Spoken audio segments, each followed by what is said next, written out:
What are your big thoughts? What's your big takeaway after watching last night? The Lakers won Game 4 in the mud. In the mud.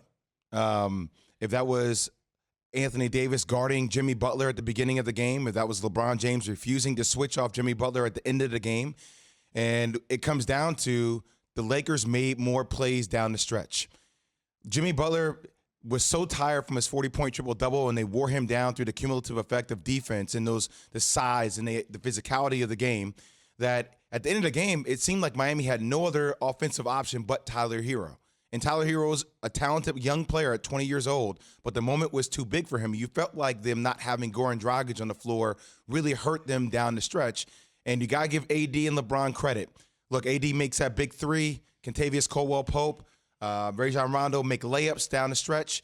And it was ultimately the veteran team that knew how to win in big moments that propelled them to victory in Game 4. Goes back to Game 3.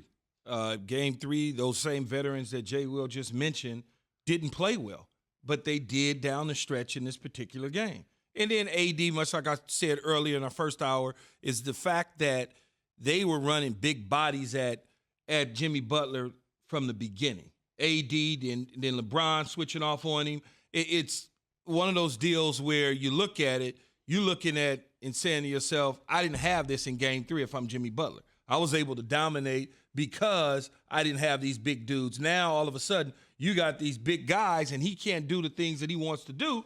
It's like I got to now rely on others, and it wasn't working. Yeah, but I don't know why Jimmy Butler, and we're showing it on the screen. I know people can't see it, in the cars, but Jimmy Butler didn't take these 10, 11-foot jumpers around the paint. I don't know if that's because AD, the size, I was gonna say, contests late. I was going to say the 10, 11-foot jumpers, when he got there, you had trees standing there. Yeah, but still, you can hit a tree with a hesitation. You can pull up. You can throw them off their game. They're trees for a reason, right? They dominate the paint, but they shouldn't be able to guard you. But I will say this. But AD. That's AD. Yeah, AD is different. Defensively. He got great feet. Defensively, he's a little bit different. It wasn't the same as like a Dwight Howard. Agreed. I'm just saying the Miami Heat, when they look at the tape, when they realize how many open threes that they had naked, they were wide open threes that they didn't knock down, where then the Lakers came down and made contested threes, you're going to look at that and you're going to say,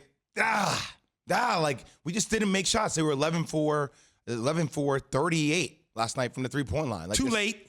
Too late. It's too late. That game was won in the mud by the Lakers.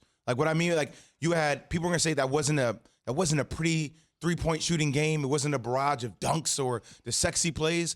That game was won in the dirt. And the beautiful part about that for the Lakers is there is beauty winning those games in the mud, because you have to scrap and you have to claw and you have to win those nasty, gritty possessions that people don't like to see when they play basketball. And you look at Anthony Davis in Game 3, he was killed, K-I-L-T, for the way he played. Not getting to the cup, not finishing strong. 15 points. Not even the points, just the finish. In this particular game, he was trying to dunk on people. I mean, he was being he still didn't get a lot of points in the paint. Neither did LeBron James. That's what I'm saying. It wasn't like they dominated. They barely scored close to half the points they scored throughout the regular season in the paint. But JWill, when he was at the paint, though, it wasn't like, I'm going to lay it in. It was aggressive finishing. So that, to me, speaks volumes. Because that's the big complaint about him, is that when he's down there, he becomes, I don't want to say soft, but not as aggressive as he should for his size. But he didn't get his first free throw until the bottom of the third quarter. His first free throw. He didn't get his first points in the paint until the third quarter. So that's what I'm saying. All these different things that you see, they won the game, and it was a very mucky fashion in the way they did it. It's a win, though. And you don't need every win to be pretty in NBA playoffs, right? That's why LeBron said this is probably one of the biggest games of his career, because Miami is never going away. You never felt like Miami was out of the game until the final buzzer was over. Yeah, and that dagger three by Anthony Davis. We mentioned earlier this morning, if you're just joining us, and I went to bed last night before it was over, big story after the game, LeBron James confirming what Markieff Morris told NBA TV, that essentially after a mid-afternoon nap, he sent a text message, Jay, to the team essentially saying this isn't technically a must-win, but this is a must-win. Get your intensity right. Understand the magnitude of the moment. Obviously, everybody stepped up. What do you make of that text and that move by the King? It sets the tone. This is where it is today. This is where it is today. And I don't know if that tone wasn't set in Game 3. It probably was by LeBron, probably not with the text message, maybe before a game in the pregame huddle or things of that sort. But Miami had all the momentum coming into Game 4. Miami believed that they could beat the Los Angeles Lakers. They believed they had a scheme that could mitigate Anthony Davis key. They can make him look somewhat fragile, settling for jump shots. Hey, KCP. Hey, Markieff Morris. Hey, Alex Caruso, Rajon Rondo. We're going to live with you guys taking threes, beat us. And look, the Lakers responded. Much like JWill just said, though, Miami felt that they could beat the Lakers. But LeBron James felt that Miami could beat the Lakers too.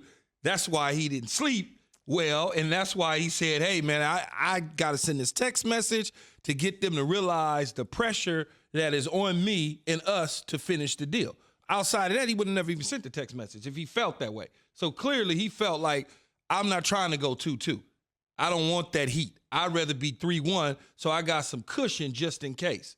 And now they're sitting there at 3-1 with a chance for a closeout game Friday. And I have to say this because I know we're heavy deep into Laker talk, but I do want to pay incredible respect and give them so much love to the Seattle Storm for winning their fourth WNBA championship. Breanna Stewart, MVP, Sue Bird, incredible. Watching the way they play. It's just you're watching two teams between the Storm and the Lakers that are just doing incredible things in the game of basketball. Thanks for watching ESPN on YouTube. For live streaming sports and premium content, subscribe to ESPN Plus right now.